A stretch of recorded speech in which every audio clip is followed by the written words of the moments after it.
Medical है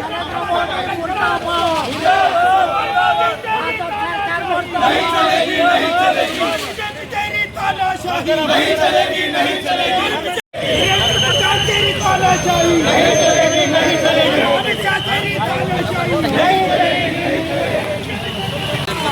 शांतपणाने विद्यार्थ्यांवर लाठीचार्ज करून नरेंद्र मोदी व अमित शहाच्या आदेशानुसार वाईट परिस्थितीमध्ये विद्यार्थ्यांवर अत्याचार झालेला आहे. त्या निराशाने आदरणीय बाळासाहेब आंबेडकरांनी महाराष्ट्र बंदची हात पुकारलेली आहे. त्या निषेधार्थ परभणी शहरामध्ये आम्ही शांतपूर्वक परभणी जिल्हा बंद केलेला आहे.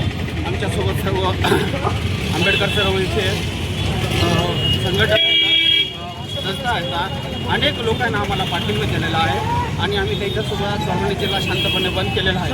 आमची वंचित बहुजन आघाडीच्या व आमच्या आंबेडकरी चळवळी सर्वांची मागणी आहे की शिक्षण मंत्री टीईटीचा पेपर पहिल्यांदा फोडतात आणि दुसऱ्यांदा पेपर फोडतात.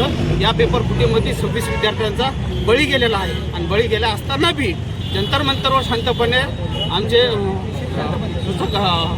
उपोषण करीत होते. अशा दंडशाहीनं त्यांना उचलून हॉस्पिटलमध्ये बळजबरीनं ॲडमिट केलं आणि त्यांच्यावर जो अत्याचार झाला त्या निदेशानं दिल्लीमध्ये जंतर मंतरवर भारतातला सर्व विद्यार्थी जंतर मंतरवर पोहोचला होता. पण मोदी शाह आणि अमित शाह आणि शिक्षण मंत्री यांनी याची हुकुमशाही करून त्यांच्या अत्यंत वाईट परिस्थितीमध्ये लाठीचार्ज केलेला आहे. त्या निषेधात आदरणीय बाळासाहेब आंबेडकरांनी महाराष्ट्र बंद केलेला आहे. नरेंद्र मोदी मुर्दाबाद मुर्दाबाद मुर्दाबाद. आंदोलन चालू आहे दिल्लीमध्ये, विद्यार्थी बसले आले आहे, सेलिब्रिटी बसले आले. आतापर्यंत शिक्षण मंत्र्याचा राजीनामा घेतलेला नाही. ही त्यांची स्वतःची हुकुमशाही आहे. नरेंद्र मोदी आपला कारभार चालवतो. अमेरिकेच्या राष्ट्राध्यक्षाच्या हाताखाली काम करून आतंकवादासारखा या विद्यार्थ्यावर लाठीचार्ज करत आहात. ही खरंच निषेध करायची गोष्ट आहे.